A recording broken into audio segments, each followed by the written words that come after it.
দেখুন, আজকের সভার যে মুখবন্ধ সভার সঞ্চালক বেঁধে দিয়েছে, মুখবন্ধটা ভারী ইন্টারেস্টিং।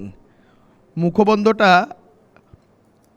বলছে, কাল ছিল দল ভারী, আঁচ ফাঁকা বিলকুল, তহবিলে পড়ে তালা, কালীঘাটে ঝরে ফুল, পদ হারা নেত্রী, কোণঠাসা যুবরাজ, আম ছালা সব কিছু অন্যের হলো আজ, কাল যারা অনুগত আজকে দেয় না সারা, কাদের পাপের ভারে রাজ্য বিরোধী ছাড়া। বিরোধী বলতে গেলে এখন এই শতরূপদা আর ওদিকে চারজন। সুমনদা, একটা মানে বিষয়টা খুব কনফিউজিং হয়ে যাচ্ছে, দুজন আমাদের কি না জানি না। দেখুন, আমাদের কাছে বালিশ চাটা আর চটি চাটা দুটোই সমান।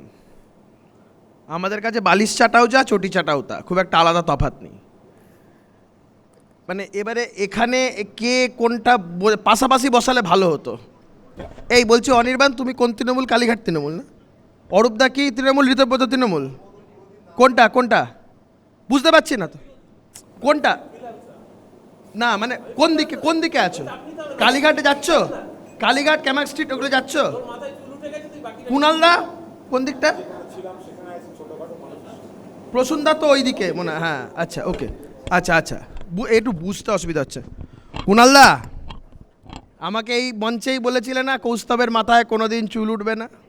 তুমি নেড়া নেড়ু দেখেছো? একদম একদম। তোমার চুল উঠবে কবে? আমার চুলও উঠলো, আর আমার চুল উঠতে উঠতে তৃণমূলটাই উঠে গেল। আমার এমন চুল উঠলো, তৃণমূলই উঠে গেল।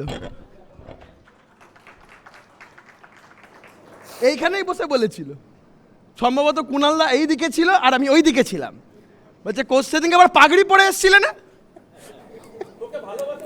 হেব্বি ওটা না, ওটা আমাকে দেখে পড়ে এসেছিল যে আমাকে খুব ভালোবাসে, এমনি সত্যি খুব ভালোবাসে আমার মতে। ওটা কৌস্তব সাজতে এসেছিল।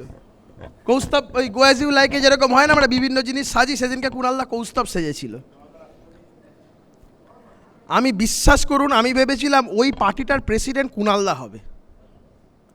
যে লোকটা সেই গাল ভর্তি দাড়ি নিয়ে, মনে আছে কিরম চাপড়া তো প্রেজেন্টম্যান, ধাপা ধাপ ধাপা ধাপ। মমতা বন্দ্যোপাধ্যায়, যার রাজ্যসভা জীবনের 6 বছরের মধ্যে 3 বছর খেয়ে নিয়েছে, মানে জেলে পাঠিয়ে, সেই লোকটা আজকে মমতা বন্দ্যোপাধ্যায়ের সাথে। সত্যি মমতা বন্দ্যোপাধ্যায়ের উচিত কুণাল ঘোষের মতন লোকের একটা ছবি বাড়িতে টাঙিয়ে রাখা। মমতা বন্দ্যোপাধ্যায়ের সাথে যারা ভাগ বাটোয়ারা করে খেলেন, এই 25-75-এর হিসাব টিসাব খেলেন, কুণালদা খেয়েছে কি না খেয়েছে সেটা কুণালদা ভালো বলতে পারবে, আমি ওই সবের মধ্যে যাব না। তবে 6 বছরের মধ্যে 3 বছর জেলে কাটানোর পরেও, মুখ্যমন্ত্রীকে চোর বলার পরেও মুখ্যমন্ত্রীর সাথে আছেন, মানতে হবে। তবে ইকুয়েশনটা আমি বুঝি না,